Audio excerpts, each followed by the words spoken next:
প্রিয় দর্শক, আপনাদের সবাইকে স্বাগত। এই সময় সঙ্গে আছি আমি এস.এম. আকাশ। আজ আমরা আফগানিস্তান প্রসঙ্গে কথা বলবো। আপনারা জানেন যে আফগানিস্তান তালেবান যোদ্ধারা দখলে নিয়েছে। এত সহজে তালেবান যোদ্ধারা আফগানিস্তান কিভাবে দখলে নিল সেটা এখন একটা বড় প্রশ্ন। যে ২০ বছর ধরে যে তালেবান যোদ্ধারা মার্কিন সেনাবাহিনী এবং যে আফগান নিরাপত্তা বাহিনী তাদের কাছে তারার মধ্যে ছিল, মানে দৌড়ের উপরে ছিল, তারা কিভাবে যখনই মার্কিন সৈন্য প্রত্যাহারের ঘোষণা হলো বা প্রত্যাহার করে নেওয়া হলো তখন তারা অবিশ্বাস্য দ্রুত গতিতে বিভিন্ন শহর দখল করে শেষ পর্যন্ত কাবুল দখল করে নিয়েছে এবং তারা যুদ্ধ সমাপ্তি ঘোষণা করেছে এবং তাদের বিজয় দাবি করেছে। এখন পরিস্থিতি কি দাঁড়াচ্ছে, কোন দিকে মোড় নিচ্ছে আফগান যে তালেবান সরকার, সেটা কেমন হতে যাচ্ছে, আমাদের যে এই অঞ্চলে যে ভূ রাজনৈতিক পরিস্থিতি সেটা কি হবে, বাংলাদেশের সাথে সম্পর্ক কেমন হবে, আমেরিকা কেন এত এই জায়গা রণভঙ্গে দিয়ে চলে গেল, সেগুলো বিভিন্ন বিশ্লেষণ করা দরকার। আমাদের সাথে দুজন বিশ্লেষক, তাদের সাথে আপনাদের পরিচয় করে দিই। আমাদের সাথে আছেন সোহরাব হাসান, সিনিয়র সাংবাদিক। আমাদের সাথে আছেন শাহাব এনাম খান, অধ্যাপক, আন্তর্জাতিক সম্পর্ক বিভাগ, জাহাঙ্গীরনগর বিশ্ববিদ্যালয়। আপনাদের দুজনকেই স্বাগত জানাই। শাহাব এনাম খান, আপনি আলোচনা যদি শুরু করেন। যেটা বলছিলাম যে অনেকেই বলছে যে অবিশ্বাস্য দ্রুত গতিতে তালেবান যোদ্ধারা কাবুল দখল করে নিল এবং তারা বিজয় দাবি করল।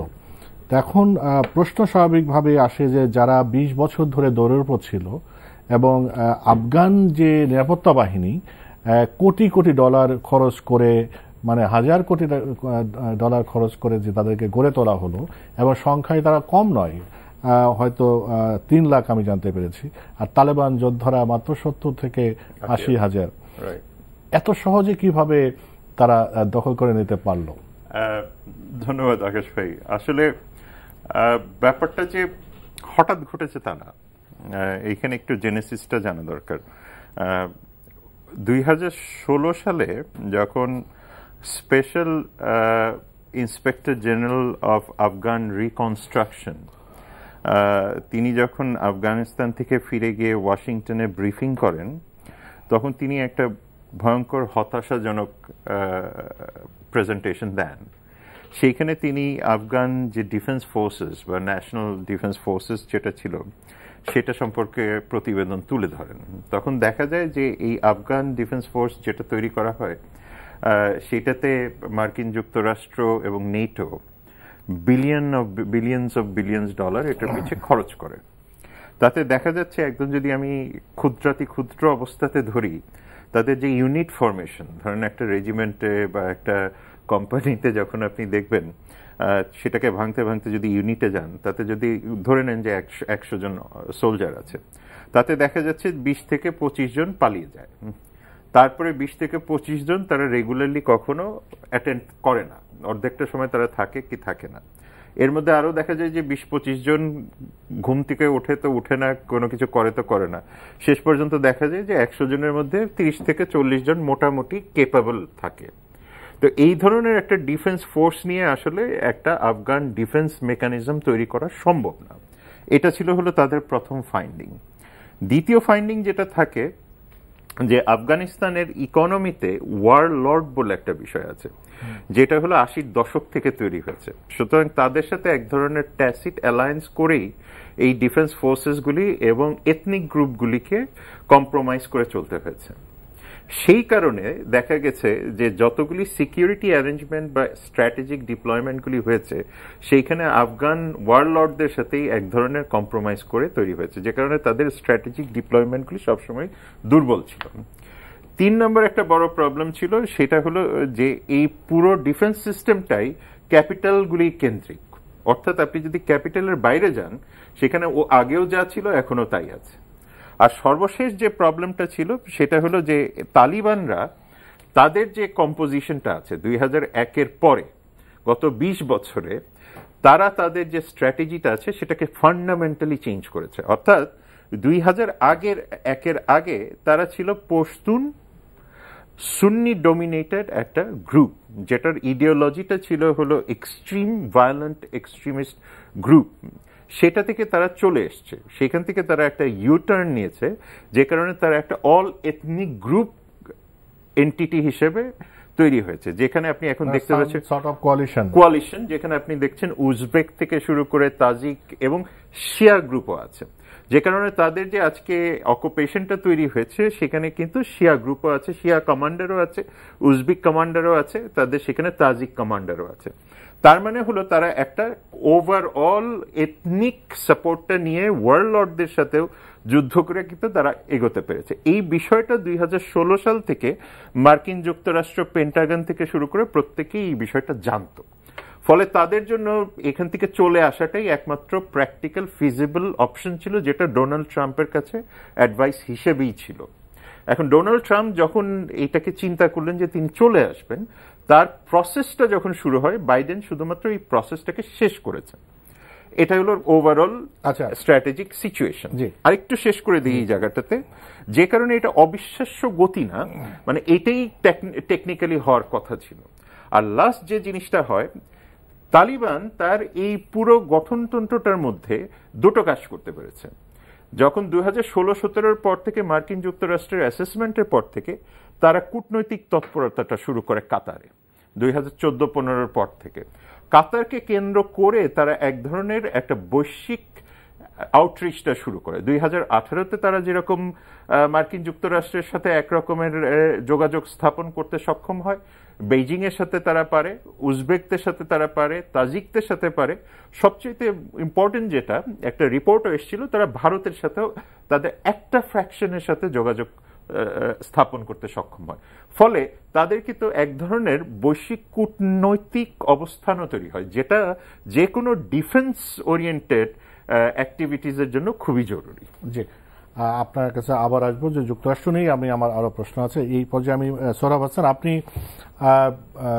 শাহ এনাম খান তো ওই প্রশ্নটা বললেন, আপনার কাছে যুক্তরাষ্ট্র এই 20 বছরে এত হাজার হাজার কোটি ডলার খরচ করে রণে ভঙ্গে দিয়ে চলে আসলো, তাদের আসলে কি লাভ হলো, এবং চলে আসার কারণটা কি পারলো না, নাকি কোনো স্ট্র্যাটেজিক কোনো কারণ আছে?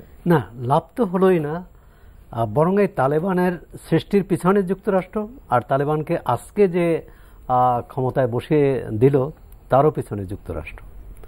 মাঝখানে 20 বছর আফগানিস্তানের যে বিপুল জনগোষ্ঠী, তাদের দুঃখ দুর্দশা, হত্যা, হানাহানির এই পরিস্থিতির মুখোমুখি হতে হয়েছে। যে বিষয়টা হচ্ছে, কোনো দেশই দ্বিতীয় বিশ্বযুদ্ধের পর অন্তত দখলদার বাহিনী টিকতে পারে না। সেটা ভিয়েতনামে পারে না, ইরাকে পারেনি, আফগানিস্তানেও প্রমাণিত হলো, অন্যান্য দেশেও। এখন যুক্তরাষ্ট্র, অধ্যাপক সাহাব বললেন যে যুক্তরাষ্ট্রের 2016-র যে রণকৌশল বা 16-র যে প্রতিবেদন থেকে, তাহলে তো যুক্তরাষ্ট্রের উচিত, তাদের উচিত যে দোহা তালেবানদের ডেকে যে তোমাদের আমরা ক্ষমা চাচ্ছি, তোমাদের হাতে ক্ষমতা ছেড়ে দিয়ে চলে যাচ্ছি। এটি আমার ধারণা যে যুক্তরাষ্ট্রের যে বিশ্লেষক বা অন্যান্য দেশের যে কেউ এটি ধারণা করতে পারে না যে তালেবানরা এই গতিতে এভাবে এই প্রত্যাহারের ঘোষণার 3 মাসের মধ্যে, মানে 1.5-2 মাসের মধ্যে তারা কাবুল দখল করে ফেলবে। যখন বিভিন্ন শহর দখল করে আসছিল, 2টি, 3টি, 4টি, 5টি, তখন হয়েছিল যে এটি করতে অন্তত 3 মাস সময় লাগবে, এবং মার্কিন যুক্তরাষ্ট্রের এরকমই বিবৃতি ছিল, 3 মাস সময়, কাবুল দখল করতে 3 মাস এবং অন্যান্য করতে 30 দিন। তো এইটি, হ্যাঁ, ঠিক যে তালেবান তার সক্ষমতা বাড়িয়েছে। সাহাব যেটা বললেন যে তাদের মধ্যে যে আগে একটি প্রাক্তন অধ্যুষিত, প্রাক্তন নেতৃত্বাধীন তালেবানই ছিল তাদের প্রধান শক্তি, এখন এটিকে তাজিক এবং অন্যান্য জনগোষ্ঠীকে একত্র করেছেন। আরেকটা হচ্ছে তারা আফগানিস্তানের জনগণকে বোঝাতে পেরেছে যে এরা হচ্ছে বিদেশি শক্তি, এরা হচ্ছে আগ্রাসী শক্তি। সুতরাং আমরা, মানে তারা কিন্তু এই যেটাই আমি মনে করি যে 2001-এর আগে যে তালেবান আসছিল তারা জনগণের যে সমর্থন না পেয়েছে, 2000 পরে তারা ক্ষমতার বাইরে থেকে জনগণের সমর্থন অনেক বেশি পেয়েছে, এবং মার্কিন বাহিনী বা আফগান বাহিনী শহরের বাইরে কোথাও যেতে পারেনি। যে বিষয়টা হচ্ছে এখানে এইবারের পরিবর্তনে পাকিস্তান কিন্তু অতটা সোচ্চার নয়, এবং পাকিস্তানের গণমাধ্যমে আমরা যে দেখি তারাও প্রত্যাশা করেনি যে এভাবে হবে। এবং কিছুদিন আগেই দেখুন যে আফগানিস্তানের রাষ্ট্রদূতের কন্যা অপহৃত হয়েছিলেন, তা নিয়ে সরকারের তদন্ত কমিটি আসছিল এবং সেই তদন্ত নিয়ে দুই দেশের মধ্যে বেশ টানাপোড়েন চলছিল। এখন পাকিস্তান, ভারত, চীন, রাশিয়া এবং ইরান, তুরস্ক, এই যে ভূ রাজনীতি, এই টানাপোড়েনে তালেবান কতটা তার নিজের অবস্থানে স্থির থাকতে পারবে, কতটা তার নীতি, এবং তার চেয়েও জরুরি হলো যে আফগানিস্তানের জনগণের যে একটা হচ্ছে বিদেশি শক্তি চলে গেল, সুতরাং তারপরে জনগণের যে আকাঙ্ক্ষা, জনগণের যে চাওয়া পাওয়া, সেটি কতটা পূরণ করতে পারবে সেটা দেখার বিষয়। এখন আসলে অনেক ঘটনার পরম্পরা আসবে। এই যে ভূ রাজনীতিতে কি হচ্ছে সেটা আমরা আরো জানতে চাইব। আমি এখন শাহাব আলম খান, আপনি যদি যুক্তরাষ্ট্রের প্রসঙ্গ যদি ধরে আপনাকে প্রশ্ন করি যে সেটা যুক্তরাষ্ট্রে আসলে কি লাভ হলো, এটা একটা বিষয়। তার কারণ আফগানিস্তানের অবস্থানটা তো এমন একটা জায়গায় যে সেখানে যুক্তরাষ্ট্র বিশ্ব পরিমণ্ডলে যাদেরকে শত্রু জ্ঞান করে বা প্রতিদ্বন্দ্বী মনে করে, তাদের এই চলে আসার ফলে সেখানে তো তাদের আধিপত্য বাড়বে। তো যুক্তরাষ্ট্র আসলে কি লাভ হলো তাদের? আচ্ছা, এক্স্যাক্টলি এইখানে দুইটা বিষয় একটু দেখা দরকার আছে। এই যে র্যাপিডিটির ফ্যাক্টরটার মধ্যে যখন 2016-17-তে যখন ডায়ালগগুলি শুরু হয়, একটা মূল প্রবলেমটা ছিল হলো যে কাতারে যখন হচ্ছিল এই নেগোসিয়েশনটার একটা বড় প্রবলেম ছিল যে অলরেডি আফগানিস্তান তখন ইসলামিক রিপাবলিক, এবং এই ডায়ালগ থেকে খুব একটা কিছু বেরিয়ে আসছিল না, কারণ কোন জায়গাটাতে তারা এগ্রি করবে, কারণ ইসলামিক রিপাবলিক, থিওলজিক্যাল স্টেটহুড সবকিছুই সেখানে অলরেডি রয়ে গেছে। সুতরাং সেখানে পাওয়ার ডিস্ট্রিবিউশনটা কি হবে এবং পাওয়ার ডিস্ট্রিবিউশনের রুলস অফ এনগেজমেন্টটা কি হবে, সেটা নিয়েই তালিবানদের সাথে আফগান গভর্নমেন্টের একটা বড় ডিসপিউটের জায়গা ছিল, যে কারণে এটা খুব বেশি আগাচ্ছিল না। সেখানে উইমেন এম্পাওয়ারমেন্ট ইত্যাদি ইত্যাদি ইত্যাদি বিষয়গুলি রয়ে গেছিল। মার্কিন যুক্তরাষ্ট্র কেন 2016-17 পরে ইমিডিয়েটলি পুল আউট করলো না? একটা বড় প্রবলেম ছিল মিলিটারি ইন্ডাস্ট্রিয়াল কমপ্লেক্স, মানে হিউজ একটা মিলিটারি ইন্ডাস্ট্রিয়াল কমপ্লেক্সের লবি কাজ করছিল, কারণ সাংঘাতিক রকমের ইনভেস্টমেন্ট ওখানে আছে, মিলিটারি প্রফিটিয়ারিং আছে, ফলে মিলিটারি ইন্ডাস্ট্রিজগুলি কখনোই চাবে না যে মার্কিন যুক্তরাষ্ট্র তাড়াতাড়ি বেরিয়ে আসুক, কারণ বিলিয়ন ডলারের মানি রিসাইক্লিং ওখানে হচ্ছে। ইন্টেলিজেন্স রিপোর্টগুলি যে 3 মাস, 6 মাস, 9 মাস, 10 মাস করে দিয়ে যাচ্ছে, ইন্টেলিজেন্স রিপোর্টগুলি নিয়ে কিন্তু বরাবরই এক ধরনের ডিসপিউট থাকে। অন্তত ওকে মার্কিন ইন্টেলিজেন্স রিপোর্ট বলেন, শুধু মার্কিন ইন্টেলিজেন্স রিপোর্ট যদি খুব ক্রেডিবলি হতো তাহলে তো বোধ করি এতগুলি ম্যাসাকার কিন্তু মিডল ইস্ট থেকে মানে আফগানিস্তানে বোধ করি হতো না। সুতরাং মার্কিন যুক্তরাষ্ট্র বলছে যে, গোয়েন্দা রিপোর্টগুলি বলছে যে 2-3 মাস পরে কাবুল ফল করবে, 6 মাস পরে কাবুল ফল করবে। এটাই যদি হতো তাহলে তো বোধ করি এতদিনে মানে এত দ্রুত এত কিছু ঘটার সম্ভাবনা খুবই কম থাকতো। ফলে তাদের এই ইন্টেলিজেন্স রিপোর্টের চেয়ে আমার মনে হয় যে আমাদের রিজিওনাল ইন্টেলিজেন্স রিপোর্ট অনেক ফাস্টার কাজ করেছে, যে কারণে ভারতীয় ইন্টেলিজেন্স রিপোর্ট বা পাকিস্তানি ইন্টেলিজেন্স রিপোর্ট, ইভেন বাংলাদেশের যে response, ministry of foreign affairs response আমার মনে হয় অনেক বেশি প্র্যাকটিক্যাল ছিল। আপনি যদি দেখেন নেটোর একটা বড় ইন্টারেস্ট আছে এখানে, টার্কিশ ইনভলভমেন্ট, চাইনিজ ইনভলভমেন্ট, এগুলিও কিন্তু ওয়াশিংটন বারবার চিন্তা করেছে যে যদি আমি পুল আউট করি সেক্ষেত্রে চাইনিজ ইনভলভমেন্ট কি হবে, কারণ এখানে গ্রেট পাওয়ার গেম একটা ছিল। সুতরাং সবকিছু মিলিয়ে ইমিডিয়েটলি মার্কিন যুক্তরাষ্ট্রের জন্য একসাথে বের হয়ে আসাটা ডিফিকাল্ট ছিল, স্টেপ বাই স্টেপ সেই কারণে সে ব্যবস্থাগুলি নিয়েছে। মার্কিন যুক্তরাষ্ট্রের তাহলে এখানে সুবিধাটা কি হলো? মার্কিন যুক্তরাষ্ট্রের আদতে কোনো লাভ হয়নি। সুতরাং তার যে অনেকেই বলছে যে উইন উইন সিচুয়েশন কিছু হয়নি। মার্কিন যুক্তরাষ্ট্র এই প্রথমবারের মতো আলটিমেটলি তাকে ওই ভিয়েতনামের মতোই ফিরে আসতে হয়েছে। ভিয়েতনামে যে সিচুয়েশনটা, যে কারণে আজকে কিন্তু ব্লিংকেন খুব ইন্টারেস্টিংলি তার স্টেটমেন্টে কিন্তু বলেছে যে এটা ভিয়েতনামের মতো না, কিন্তু তাকে কিন্তু বলতে হয়েছে।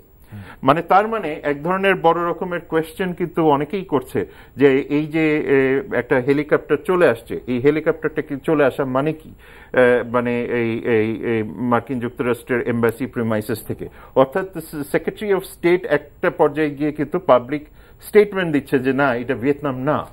সুতরাং আমাদেরকে এখন চিন্তা করতে হবে যে এই গ্রেট গেমে যে রিজিওনাল পাওয়ারগুলি, রিজিওনাল পাওয়ারগুলোর কি অবস্থা দাঁড়াচ্ছে, এবং যেটা সৌরভ ভাই বললেন এটা সবচেয়ে ক্রিটিক্যাল, যে আসলে তালেবান কতটুকু কনসিস্টেন্ট থাকতে পারবে, এবং সেটাও তো নির্ভর করবে যে রিজিওনাল যে প্লেয়ার গুলো আছে তারা কে কিভাবে খেলছে।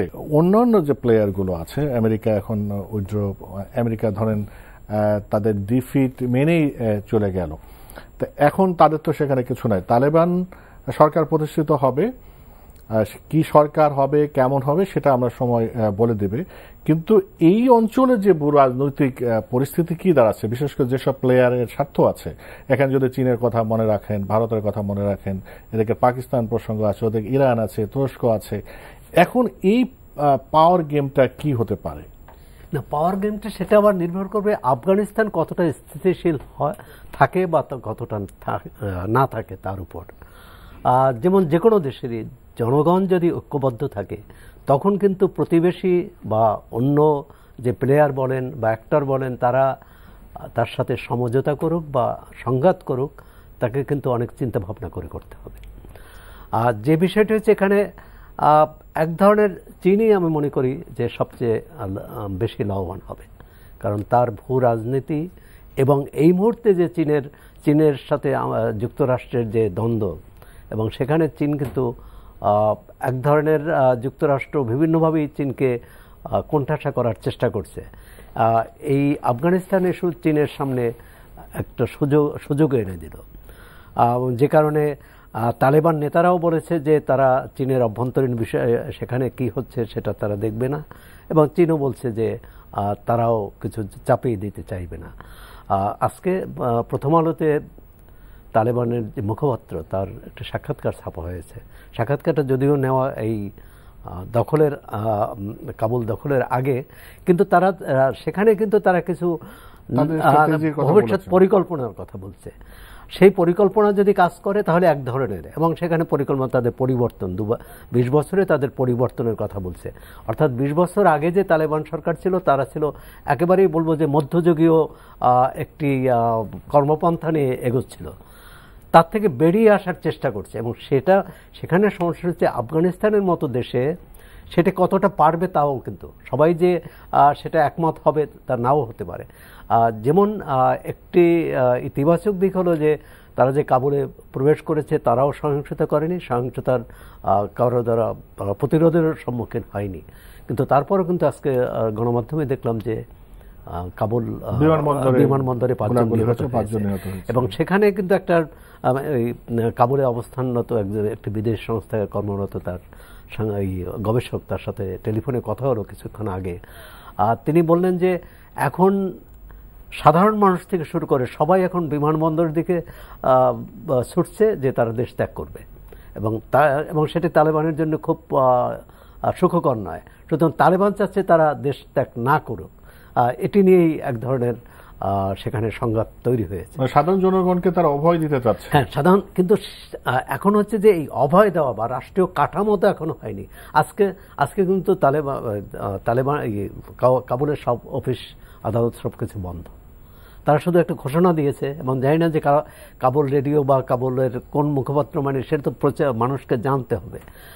দ্বিতীয় হচ্ছে যে যারা দেশ ত্যাগ করছে, কেউ বিমানে বা স্থলপথে, অনেকে ভারতে, অনেকে পাকিস্তানে এবং ইরানে, মানে প্রতিবেশী দেশগুলোতে, তাজিকিস্তানে অনেকে চলে গেছে।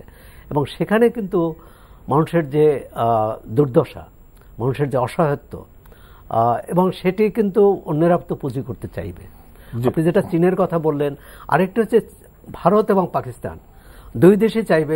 পাকিস্তানের সাথে কিন্তু আফগানিস্তানের কখনোই মধুর সম্পর্ক ছিল না, এমনকি পাকিস্তান আফগানিস্তান একমাত্র দেশ যে পাকিস্তান জাতিসংঘের স্বীকৃতির বিরোধিতা করেছিল 48 সালে। সুতরাং দেখা যাক, আমরা দেখি যে কি অবস্থা যায়। আমি তো শাহবানাম খানের কাছ থেকে আসি যে এই যে ভূরাজনৈতিক যে হিসাব নিকাশ, সেখানে ইন্টারেস্টিং ইকুয়েশন আমি দেখতে পাই, আপনি ব্যাখ্যা করতে পারবেন যে সেখানে আফগানিস্তানের জন্য আমেরিকা ছিল তখন একরকম ছিল, আমেরিকা আফগানিস্তান উইদাউট আমেরিকা, সেখানে চীনের অবস্থান, চীন আমেরিকার সম্পর্ক ভালো না, চীন ভারতের সম্পর্ক ভালো না। এখন সেখানে যাদের আমেরিকা নাই কিন্তু চীন তো আছে, আবার সেখানে ভারতও আছে, আবার এখানে পাকিস্তান আছে, পাকিস্তানের সাথে আবার ভারতের সম্পর্ক আমরা জানি, আমেরিকার সম্পর্ক আমরা আবার জানি।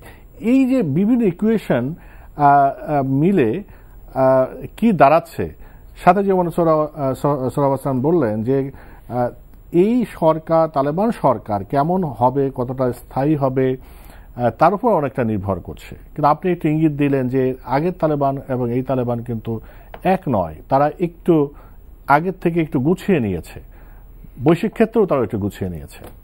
আমি আসলে পুরোটাই এই যে চেস বোর্ডের কথা আপনি বললেন, এই পুরোটার অ্যান্সারটা সৌরভ ভাই অ্যাকচুয়ালি দিয়ে দিয়েছে। পুরোটাই ডিপেন্ড করে, যতই আমরা বলি না কেন মেক ওভার, মানে তালেবানের মেক ওভার, পুরোটাই ডিপেন্ড করে নেক্সট 15 days to 1 month, এই পুরো টাইমের মধ্যে তালেবান কতটুকু স্টেবল থাকবে। কেন যে একটু ফিরে যাই প্রথম স্টেটমেন্টটাতে, তালেবান আজকে যে পর্যায়ে এসছে অল পার্টি এন্টিটি হিসেবে, তাই তো, অনেকগুলি এথনিক গ্রুপের এন্টিটি হিসেবে। এই এথনিক গ্রুপগুলির মধ্যে তার পাওয়ার শেয়ারিংটা কি হবে, অর্থাৎ এই এথনিক গ্রুপ কতটুকু পাওয়ার কাট কোথায় পাবে। আরেকটা জিনিস ভুলে গেলে হবে না, ওয়ারলর্ড ইকোনমি। ওয়ারলর্ড ইকোনমিতে ওয়ারলর্ডদের পাওয়ার ইকুয়েশনটা কি হবে। সুতরাং এইখানে তারা যেটা বলতে চাচ্ছে যে আমরা ইসলামিক এমিরেটস তৈরি করেছি। এমিরেটস মানে হলো যে I am going for an emirate, অর্থাৎ আমি একটা সালতানেট সর্ট অফ একটা এম্পায়ার তৈরি করার, মানে পাওয়ার ইকুয়েশন তৈরি করার চেষ্টা করছি। সেই জায়গাতে গিয়ে আপনি কাকে কতটুকু পাওয়ার ইকুয়েশনের মধ্যে রাখবেন, তার মানে এখানে কিন্তু একটা বিশাল রকমের পাওয়ার টাসেল হওয়ার সম্ভাবনা আছে। এবং পাওয়ার টাসেল হতে গেলেই, মানে হওয়ার সময় যে জিনিসটা ঘটার সম্ভাবনা আছে, যে ওয়েমেন এম্পাওয়ারমেন্টে আপনি কি করবেন, ইউথ এম্পাওয়ারমেন্টে আপনি কি করবেন, এডুকেশনের সিস্টেমটা কি হবে, সিভিল সার্ভিসেসগুলি কি হবে, এবং আপনার রুলস অফ এনগেজমেন্ট বাকি রাষ্ট্রগুলির সাথে কি হবে। এবং সেই জায়গাতে গিয়ে যদি আপনি স্থিতিশীল অবস্থা বজায় না রাখেন এবং আপনার ইকোনমিক সিস্টেম যদি বারবার হোঁচট খেতে থাকে, তাহলে আপনার ইকোনমিক গ্রোথ হবে না, এবং ইকোনমিক গ্রোথ না হলে আলটিমেটলি আপনার এই যে পাওয়ার স্ট্রাকচারটা আপনি যেটা বলছেন এটা কাজ করবে না। সুতরাং আপনি আবার যেই লাও সেই কদু সিস্টেমে চলে যাবেন, অর্থাৎ আপনি প্রি 1996 তালিবানে চলে যাবেন। সেই জায়গাটাতে সৌরভ ভাই আর আমার এক জায়গাতেই কনসার্নটা যে এই পাওয়ার স্ট্রাকচার থাকবে কিনা, এটা যদি না থাকে। হ্যাঁ, না, এখানে একটু আমি বলি একটু বোঝার জন্য যে এই যে 20 বছর ধরে তালেবানরা কিন্তু অপেক্ষা করেছে আমেরিকানদের যাওয়ার জন্য, কিন্তু তারা কি এই হিসাব নিকাশ কি তারা জানে না? তারা তো জানে, জানার জন্যই কিন্তু তারা এথনিক গ্রুপ এক করেছে, বৈশ্বিক অবস্থানে তারা গিয়েছে। এই 20 বছরে কি তাদের হিসাব নিকাশ? মুশকিলটা হলো যে থিওলজিক্যাল ইন্টারপ্রিটেশনে আপনি যখন কোন স্টেট বিল্ডিং এ যান, সেই ক্ষেত্রে কিন্তু আপনি যেই এন্টিটিগুলি নিয়ে কাজ করছেন এগুলি কোনোটাই এনলাইটেন বা ডেমোক্রেটিক সিস্টেমের গ্রুপ না, প্রত্যেকটা গ্রুপেরই দুর্বলতা রয়ে গেছে। সুতরাং আপনি unified on the basis of theological interpretation of state, এটা এক ধরনের ডিবেট। তার মানে যে থিওলজিক্যাল ইন্টারপ্রিটেশন অফ স্টেটে যে স্টেট শক্ত হবে না সেটা ভুল ধারণা। কিন্তু এই ক্ষেত্রে আমরা যেটা দেখছি যে ইকুয়াল ডিস্ট্রিবিউশন অফ পভার্টি, মানে এই ইকোনমিক এম্পাওয়ারমেন্টটা এখনো আফগানিস্তানে হয়নি, যেই কারণে আপনার আফগান অর্থনীতির অবস্থা এখনো সুষম নয়, যে কারণে আপনার বারবার বলা হচ্ছে যেহেতু ইকোনমির অবস্থাটা এখনো ভালো না, পলিটিক্যাল এম্পাওয়ারমেন্টটা এখনো ভালো না, এবং ডেভেলপমেন্ট সিচুয়েশন এখনো ডিস্ট্রিবিউটেড না, সেই কারণে বড় রকমের একটা গ্রিভেন্সেস কিন্তু সোসাইটিতে রয়ে গেছে, যেটা নিয়েই বহির্বিশ্ব এখন চিন্তিত। যে কারণে আপনার র্যাডিক্যালাইজেশন বলেন, এক্সট্রিমিজম বলেন, টেররিজমের কথাগুলি ঘুরে ফিরে আসছে। সেই কারণে মানুষজন ভয় পাচ্ছে যে এই কারণে হয়তোবা পাওয়ার টাসেলগুলি হতে পারে। এটা হলো একটা দিক। দ্বিতীয় দিক যেটা আপনি বললেন যে চীনের সাথে যে মাল্টিপল দিকগুলি, চীনের ক্ষেত্রে কি হচ্ছে, চীন তার ন্যাশনাল ইন্টারেস্টের সবচেয়ে বড় জায়গাটা হলো শিনজিয়াং। এখন শিনজিয়াংকে নিয়ে সে আফগানিস্তানের সাথে এক ধরনের নেগোসিয়েশনে আসতে পেরেছে। ফলে তার শিনজিয়াং সংক্রান্ত যে গ্লোবাল কনসার্ন, সেটা আফগানিস্তানের মাধ্যমে সে এক ধরনের যেটাকে আমরা বলি কন্টেইনমেন্টের মধ্যে গিয়েছে। তার অলরেডি একটা বড় বিআরআই প্রজেক্ট আছে, যেটা উজবেকিস্তান, তাজিকিস্তান দিয়ে সেন্ট্রাল এশিয়াতে গেছে। সুতরাং সেটা দিয়েও সে এক ধরনের বড় রকমের পাওয়ার স্ট্রাকচার তৈরি করেছে, কানেক্টিভিটি, যেটার মাধ্যমে সে আফগানিস্তানকে কানেক্ট করবে।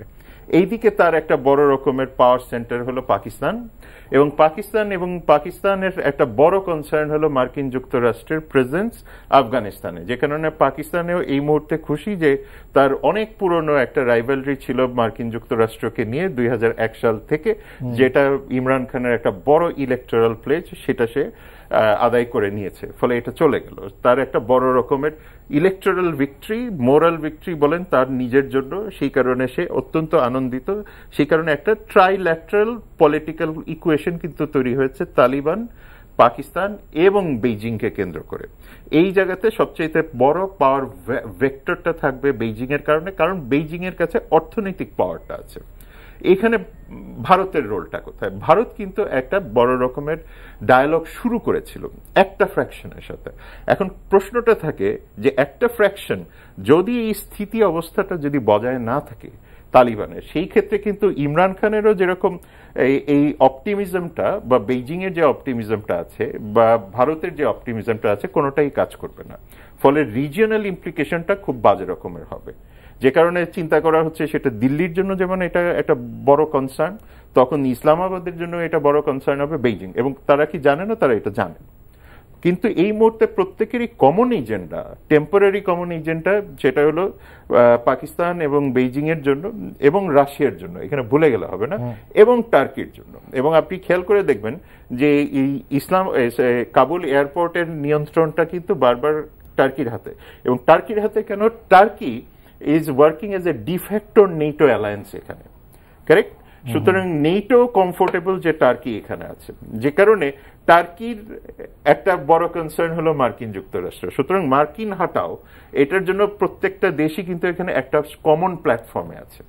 মুশকিলটা হলো যদি তালিবানরা তাদের কমিটমেন্টে না থাকে, প্রত্যেকটা রাষ্ট্রই একটা বড় রকমের ভাগিদার হবে এখানে।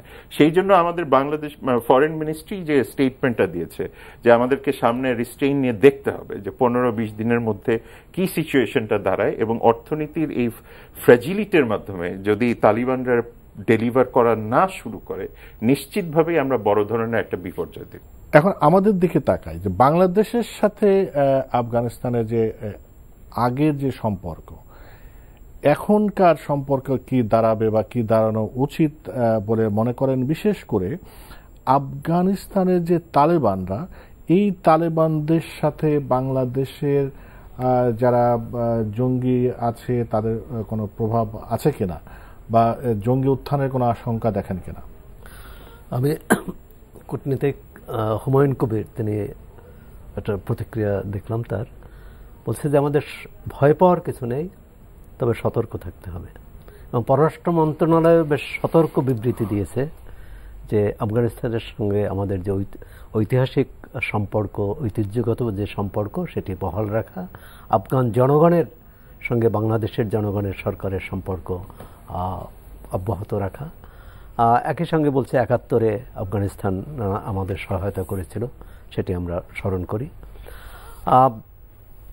এটি তো ঠিক যে আফগানিস্তানে প্রথম যখন তালেবান সরকার আসলো, বা তার আগে মুজাহিদ বাহিনী যে সরকার গঠন, মুজাহিদ বাহিনী যে সোভিয়েত ইউনিয়নের বিরুদ্ধে, সোভিয়েত বাহিনীর বিরুদ্ধে যে, বা সোভিয়েত সমর্থিত সরকারের বিরুদ্ধে যে যুদ্ধ করেছিল দখলদারির বিরুদ্ধে, আর সেই যুদ্ধে কিন্তু বাংলাদেশ থেকে বেশ কিছু লোক গিয়েছিল, যুদ্ধে অংশ নিয়েছে।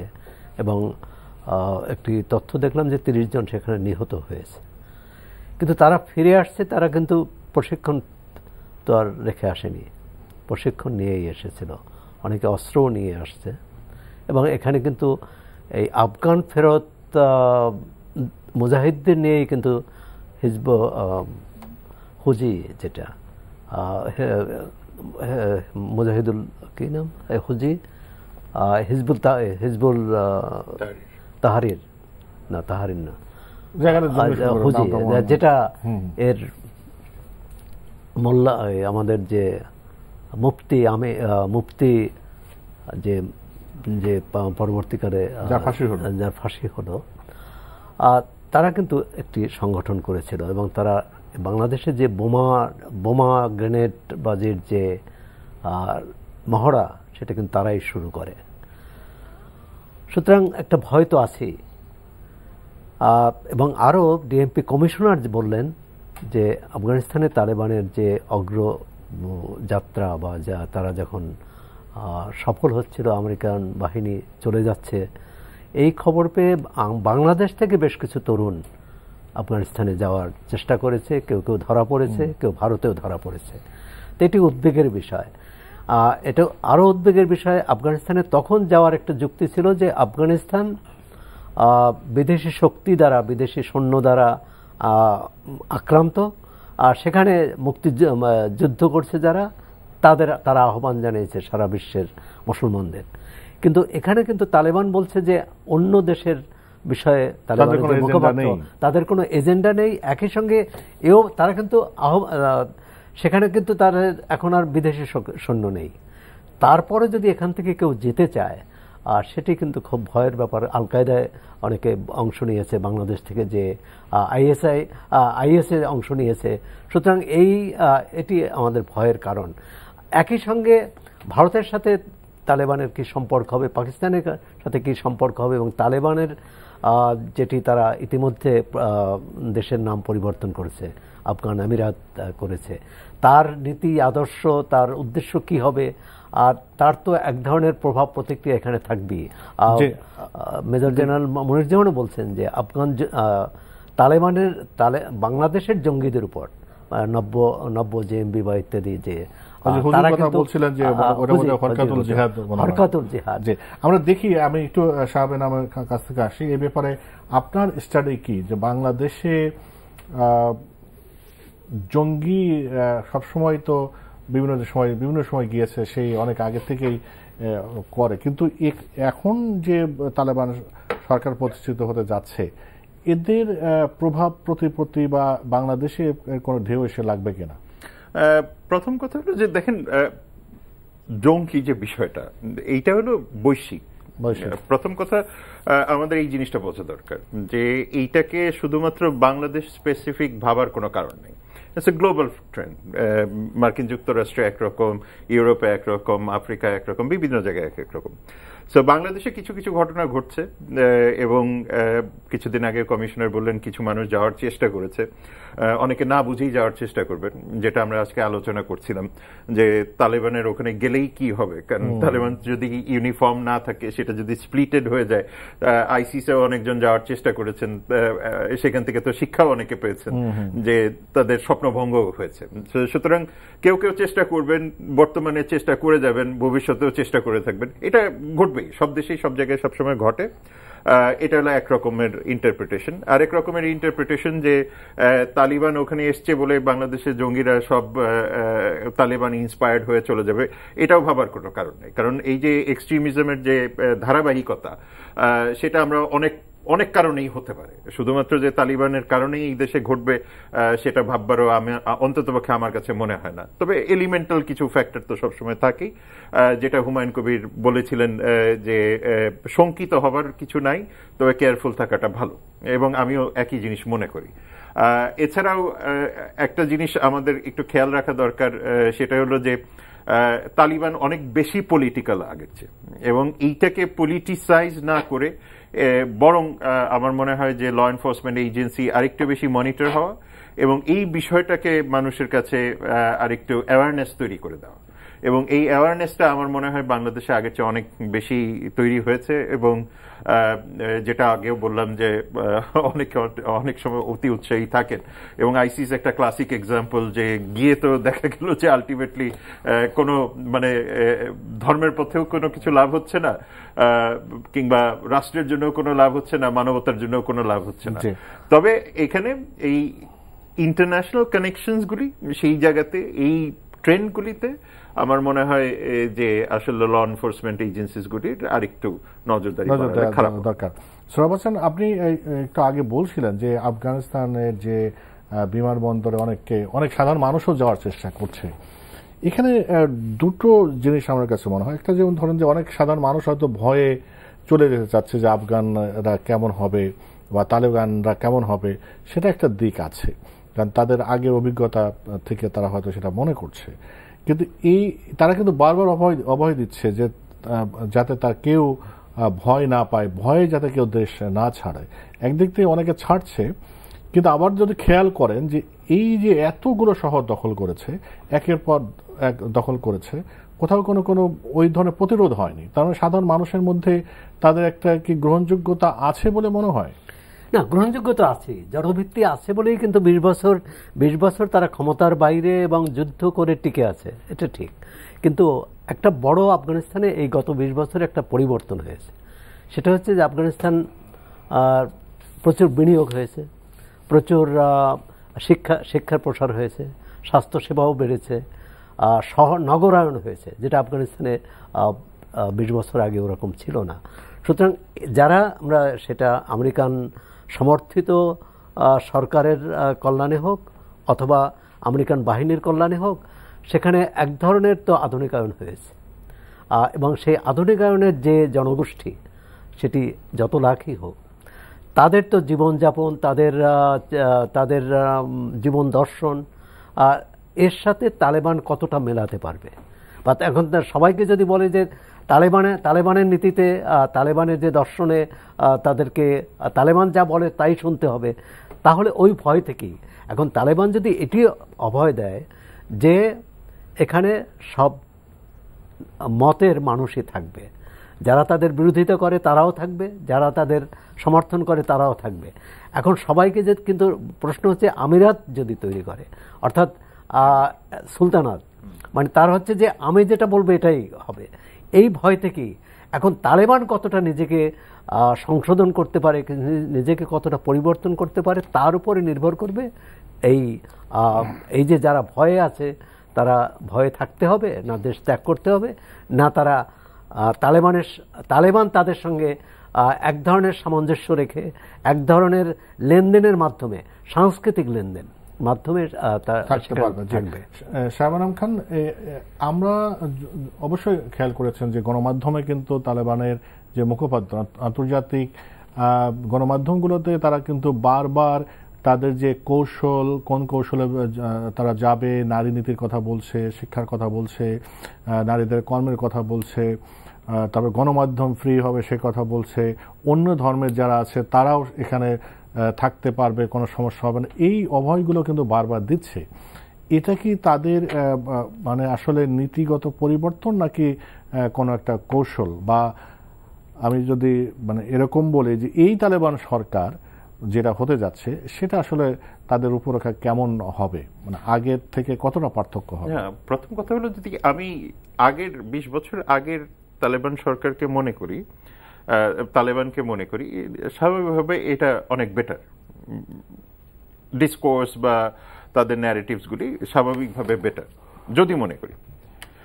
কিন্তু মুশকিলটা অন্য জায়গায়। যেমন ধরেন এদের কিন্তু অনেকগুলি স্পোক্স পারসন আছে, যেমন আপনি যদি জবিউল্লাহ মুজাহিদ বলেন, কারি ইউসুফ আহমদি বলেন, আপনি মোহাম্মদ নাইম বলেন, বিভিন্ন রকমের তাদের আছে। এখন আমি কোন ন্যারেটিভটা আসলে এইখানে সঠিক মনে করব? আমি ধরে নিলাম যে এই মুহূর্তে তারা বিশ্বের কাছ থেকে সিম্প্যাথি নেওয়ার জন্য সবকিছুই তারা বলবে এবং তারা বলছে। এখন এটা ডিসেপটিভ না এটা ট্রু? এখন যেটা সোহরাব ভাই বললেন খুব গুরুত্বপূর্ণ একটা কথা, যদি এমিরেটস হয়, আমি যদি এমির হই, তাহলে কি আমি কর্তৃত্ববাদী এমির হব, আমি অথরিটারিয়ান এমির হব, নাকি আমি লিবারেল এমির হব? তো সেইটার উপরে পূর্ণাঙ্গভাবেই এটা ডিপেন্ড করবে যে আমি কতটুকু ছাড় দিব মানুষকে। এটা আমাদের এখনো দেখার জন্য অপেক্ষা করতে হবে। এবং আমার ধারণা, এটা আমার সম্পূর্ণই ব্যক্তিগত ধারণা, যে খুব বেশি পরিবর্তন আসবে না এবং আমরা খুব বেশি কর্তৃত্ববাদী একটা সিস্টেম দেখতে যাচ্ছি, এবং সেই ক্ষেত্রে হয়তো খুব বেশি গুণগত ডেভেলপমেন্ট আমরা পাবো না। 20 বছরে যে জিনিসটা তালিবান পেয়েছে, যেটাকে হয়তো আমরা বলতে পারি মানে তার একটা ব্লেসিংস ইন ডিসগাইজ হয়েছে, যে 20 বছরে মার্কিন যুক্তরাষ্ট্র, নেটো, বিশ্ব সম্প্রদায় তার জন্য কিন্তু একটা ইনফ্রাস্ট্রাকচার ডেভেলপ করে দিয়ে গেছে, তার জন্য রাস্তাও ডেভেলপ করে দিয়ে গেছে, পানির সার্ভিস ডেভেলপ করে দিয়ে গেছে, ব্যাংকিং সিস্টেম ডেভেলপ করে দিয়ে গেছে, এয়ারপোর্ট ডেভেলপ করে দিয়ে গেছে, বিভিন্ন রকমের মোটামুটি একটা বেসিক ইনফ্রাস্ট্রাকচার তার জন্য ডেভেলপ করে দিয়ে গেছে। সুতরাং তাকে কিন্তু এখন জিরো থেকে শুরু করতে হবে না। ফলে এই ইনফ্রাস্ট্রাকচারটা তার জন্য একটা বেনিফিট। এখন সেটাকে সে ধরে রাখতে পারবে কি পারবে না, এবং সেটা থেকে সে কি সামনে এগিয়ে যেতে পারবে কি পারবে না, সেটা পুরোটাই ডিপেন্ড করছে যে তার এই ঐক্যবদ্ধ তালিবান সিস্টেম সে ধরে রাখতে পারবে কিনা। এর মধ্যে রিজিওনাল দেশগুলির একটা বড় দায় দায়িত্ব আছে। এখন ভারত কতটুকু পাকিস্তান, চীন, উজবেকিস্তান, তাজিকিস্তান, ইরান এবং রাশিয়ার সাথে কোঅপারেটিভ হবে, সেটা একটা দেখার বিষয়। রাশিয়া, চায়না, পাকিস্তান কতটুকু ভারতকে নিয়ে সামনে আগাবে, সেটা একটা দেখার বিষয়। বাংলাদেশ সেইখানে গিয়ে কতটুকু তার, যেটা আজকে ফরেন মিনিস্ট্রি বলেছে এবং অত্যন্ত গুরুত্বপূর্ণ একটা অফার দিয়ে রেখেছে, যে ইনফ্রাস্ট্রাকচার ডেভেলপমেন্টে, ওয়েমেন এম্পাওয়ারমেন্টে এনজিওগুলিকে সেখানে সাপোর্ট দিতে ফ্যাসিলিটেট করবে। এই প্রত্যেকটা জিনিস কতটুকু তালিবান নিবে, রিজিওনাল কান্ট্রিগুলি পুশ করবে, এবং আমরা কতটুকু সেটাকে ইনফিউজ করতে পারবো, তার উপরে ডিপেন্ড করছে। আর লাস্ট একটা পয়েন্ট আমার মনে হয়, এই প্রথম যেটা মনে করি, আমি অন্ততপক্ষে মনে করি যে এই মুহূর্তে এই সার্ক রিজিয়নে বাংলাদেশের প্রধানমন্ত্রী হলেন সবচেয়ে সিনিয়র লিডার, এবং আমার মনে হয় এটা আমাদের জন্য, আমাদের ডিপ্লোম্যাটিক একটা বড় অ্যাডভান্টেজ যে আমরা সার্ককে রিভাইভ করি। এবং সার্কের যে একটা বড় প্রবলেম, সেটা হলো যে রিফর্মের প্রবলেম, সেটা হলো বাইল্যাটারাল কোনো কথাবার্তা বলা যায় না। ফলে এই আফগানিস্তানকে ধরে ডিপ্লোম্যাটিক্যালি কিন্তু আমরা সার্ককে রিফর্ম করতে পারি।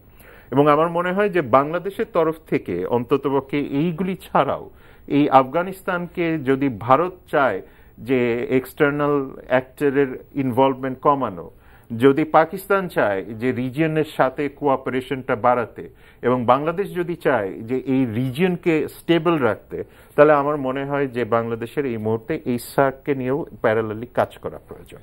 একটু যোগ করতে চাই, এক মিনিট। সেটা হচ্ছে যে আমাদের আরেকটি উদ্বেগের বিষয় হচ্ছে যে ব্রাক সেখানে দীর্ঘদিন ধরে উন্নয়ন এবং সেখানে জনস্বাস্থ্য ইত্যাদি নিয়ে কাজ করছিল।